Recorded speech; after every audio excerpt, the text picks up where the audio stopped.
Alléluia. Amen. Nous allons parler de notre héritage en Christ, surtout parce que nous devons prier. Aujourd'hui, nous allons voir que nous sommes héritiers joints à Christ. Pourquoi nous sommes héritiers joints à Christ? Parce qu'il n'y a pas d'héritage sans le Seigneur Jésus. Notre vie, c'est une vie entièrement consacrée. Et si notre vie est entièrement consacrée, notre joie vient de l'Éternel. C'est cette joie venant de l'Éternel qui est notre force. Et c'est par elle et elle seule que nous pouvons mener une vie joyeuse pendant le temps de notre pèlerinage sur la terre. Nous devons recevoir d'autant plus cet enseignement qu'il est temps aujourd'hui que nous puissions nous réjouir de ce que le Seigneur, dans sa miséricorde, nous a appelés pour faire de nous ses enfants, et il nous a ainsi qualifiés pour être héritiers du grand roi. L'héritage que nous avons reçu, ce n'est pas le fait de nos œuvres, ce n'est pas le fait de notre volonté personnelle, c'est essentiellement le fait de la grâce. Parce que ce que l'on a hérité, c'est ce qu'on n'a pas travaillé. Et le Seigneur Jésus-Christ a accompli pour nous l'œuvre parfaite par laquelle nous sommes devenus héritiers. Quelqu'un qui reçoit Jésus comme Seigneur et Sauveur, c'est quelqu'un qui représente Jésus sur la terre. Et c'est donc quelqu'un qui a reçu de Jésus tout ce qui est nécessaire afin de le représenter dignement sur la terre. C'est l'ensemble de tout ce que le Seigneur nous a donné qui nous permet d'être identifiés comme étant ses représentants. C'est ça notre héritage en Christ. Donc il est important de recevoir ceci. La notion première, et nous allons le voir, parce que nous allons lire Hébreux au chapitre 9, les versets 16 et 17. Nous allons voir que la notion première, c'est la notion de la grâce. Éphésiens 2,8 nous dit que nous sommes sauvés par la grâce au moyen de la foi. Et que cela ne vient pas des œuvres, c'est un don de Dieu. Si nous sommes sauvés par les œuvres, par la grâce, par la foi en Christ, nous ne pouvons donc pas prétendre avoir travaillé pour obtenir un salut. Ce qui fait que l'héritage que nous allons recevoir, ce n'est que la conséquence de ce que nous l'avons accepté comme Seigneur et Sauveur. Cette conséquence, c'est le pur produit de la grâce. Et si c'est le pur produit de la grâce, faisons attention que cet héritage ne devienne pas pour nous une occasion de chute. Et c'est tout le cœur de l'enseignement que nous donnons ce soir. Lisons Hébreux au chapitre 9, versets 16 à 17. Car là où il y a un testament, il est nécessaire que la mort du testateur soit constatée. Un testament, en effet, n'est valable qu'en cas de mort, puisqu'il n'y a aucune force tant que le testateur vit. Il n'y a aucune force tant que le testateur vit. Le testateur, c'est Jésus. Tant que Jésus n'était pas encore allé à la croix, personne ne pouvait avoir la moindre force pour être capable de mettre en application les ordonnances de la loi. Donc personne ne pouvait rentrer dans un héritage. Si Jésus est la descendance d'Abraham, selon la promesse qui avait été faite par Abraham, par Dieu, il a fallu que le sacrifice de Jésus-Christ soit effectif pour donner la force, afin que ce soit possible de rentrer dans l'héritage et de jouir de cet héritage. Autrement dit, si Jésus n'était pas mort, il n'aurait jamais été possible d'être heureux et de jouir de l'héritage. Nous allons dire, Jésus est mort, et c'est par sa mort que nous sommes rentrés légitimement dans notre héritage. Si Jésus n'était pas mort, nous aurions pu avoir toutes les promesses du monde, mais il n'y avait pas lieu de rentrer dans l'héritage. Je rappelle que le testament s'écrit pendant que l'on est encore vivant. Mais pendant qu'on est vivant, un testament, même écrit, n'a pas force d'application parce que le testateur vit encore. Ce n'est qu'à la mort constatée du testateur que les héritiers peuvent désormais jouir de leur héritage. Donc si quelqu'un n'a pas constaté que Jésus est mort à la croix pour lui, si quelqu'un ne reçoit pas la mort de Jésus à la croix comme un sacrifice qui a été consenti pour le libérer, celui-là ne peut jamais être héritier de Dieu. Donc quelqu'un qui n'est pas né de nouveau, c'est-à-dire qui n'a pas reçu Jésus, ne sera jamais héritier du grand roi. Et c'est là la définition, la différence entre un héritage et une donation. De son vivant, on peut faire une donation. De son vivant, on peut prendre une partie de ses biens et donner à quelqu'un. Ça s'appelle une donation, mais ce n'est pas un héritage. Donc nous ne parlons pas ici de donation, nous parlons de héritage. Donc pour être héritier, il faut que le testateur soit mort. Tout est fait par Christ et pour Christ. Les Écritures ont été écrites par les prophètes qui étaient inspirés par l'Esprit de Dieu. 1 Pierre au chapitre 1er verset 10 dit que même les prophètes qui ont sondé les temps anciens, c'était l'Esprit de Christ qui était en eux. Tout est fait par Christ et pour Christ. Il faut donc reconnaître d'abord Jésus comme Seigneur et Sauveur avant de pouvoir entrer dans l'héritage. C'est pourquoi tu es héritier joint à Jésus dès lors que tu l'as reçu comme Seigneur et Sauveur. Nous parlons de l'héritage par rapport aux enfants de Dieu. Nous ne parlons pas d'héritage par rapport aux païens. Un païen bénéficie des grâces que Dieu avait déversées sur le monde entier à la création. Lorsqu'il a créé Adam de la poussière de la terre, et de Adam il a créé Ève, il a soufflé sur eux un souffle, et ils sont devenus des âmes vivantes, notamment Adam, et il les a bénis.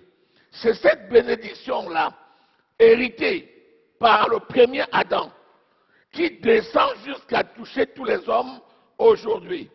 Mais ceux qui vont recevoir Jésus comme Seigneur et Sauveur vont hériter d'un type de bénédiction spéciale qui est notre héritage en Jésus, c'est-à-dire c'est que Christ, par sa mort constatée à la croix, va nous léguer pour nous permettre de marcher éternellement comme ambassadeurs de Christ, comme représentants de Jésus sur la terre. Voilà donc la définition. Si quelqu'un n'a pas compris ceci, il ne peut donc pas parler d'héritage. C'est ce qui explique qu'un païen peut avoir tout l'or du monde, tous les trésors du monde, toutes les richesses du monde, mais il ne peut jamais être heureux selon Dieu. Jamais. Il peut avoir un sentiment de joie. Il peut jouir des choses de la vie. Mais il n'est pas héritier de Dieu. Donc que personne ne te trompe. Pour être appelé héritier, il faut recevoir Jésus comme Seigneur et Sauveur. Alléluia. Il y a une deuxième notion fondamentale. C'est la notion de volonté. Jésus s'est donné volontairement. Donc, pour qu'on parle de volonté, il faut s'appuyer sur Jésus lui-même. Lisons Matthieu 20, verset 28. Rappelez-vous, nous ne pouvons rien donner à Dieu qu'il ne nous ait donné premièrement. La notion de volonté qui doit accompagner tout ce que nous faisons aujourd'hui en tant qu'enfants de Dieu s'inspire de la volonté de Christ qui s'est donné lui-même en sacrifice pour le salut du monde entier. Donc que personne ne te trompe. S'il n'y a pas cette volonté, tu ne peux rien faire qui lui soit agréable. Nous pouvons lire. C'est ainsi que le Fils de l'homme est venu, non pour être servi, mais pour servir et donner sa vie comme la rançon de plusieurs. Jésus est venu pas pour être servi, mais il est venu d'abord servir. C'est lui le serviteur. C'est pourquoi, ayant donné sa vie comme serviteur, volontairement, il a engendré des personnes qui sont aujourd'hui ses héritiers et qui, eux aussi, doivent volontairement représenter Jésus. Donc la notion de volonté est fondamentale.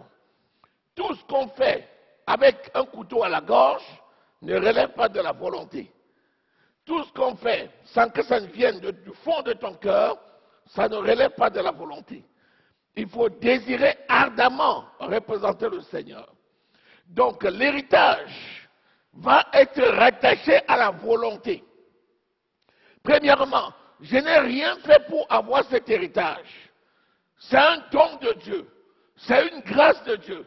Si c'est une grâce de Dieu, je dois reconnaître que je n'ai aucun mérite. Par conséquent, je suis entièrement tributaire de celui qui, par son amour, me l'a donné. Donc, je dois me constituer esclave de Jésus. Pour faire cela volontairement, pour le représenter dignement à chaque instant, à tout lieu, à tout moment, être le digne ambassadeur de Jésus. Donc la volonté de servir comme héritier est une volonté fondamentale et nul ne peut passer outre. Ceci va passer par quelque chose. Si le Seigneur nous a donné volontairement l'héritage, nous avons le devoir de connaître notre héritage. Si nous avons le droit, parce que l'héritage, ce sont les biens que nous avons de droit. Si nous avons des biens de droit, nous avons le devoir d'en connaître le contenu, la constitution de cet héritage. Je ne sais pas si quelqu'un me suit. Lorsque tu viens à Jésus, tu reconnais le sacrifice de Jésus. Tu reconnais que Christ est mort à la croix, que son sang qui a coulé a ôté la malédiction qui te condamnait. Depuis le péché originel de Adam et Ève, le péché que tu as hérité de la vaine manière de vivre de tes pères et les malédictions en lien avec tes comportements, Christ les a tous portés à la croix par son sang. Maintenant, lorsque tu l'as reçu et que tu reconnais Jésus comme Seigneur et Sauveur et que tu le confesses, tu deviens enfant de Dieu. Un enfant de Dieu, c'est quelqu'un qui est justifié, qui est mis à part pour servir Dieu. Dès lors qu'il est mis à part, il va recevoir de Dieu un héritage. Cet héritage avec les saints, parce que les saints, c'est l'ensemble des personnes mises à part pour servir Dieu. Cet héritage, s'il l'a eu de droit, il a le devoir d'en connaître le contenu. Et Osée, au chapitre 4, verset 6, nous dit, « Mon peuple est détruit parce qu'il lui manque de la connaissance. » Donc, si tu n'as pas la connaissance, tu ne peux jamais connaître le contenu de ton héritage. En d'autres termes, si tu ne te donnes pas les moyens de connaître l'héritage que tu as reçu de Christ, tu vas vivre comme un pauvre spécimen, bien que tu sois né de nouveau.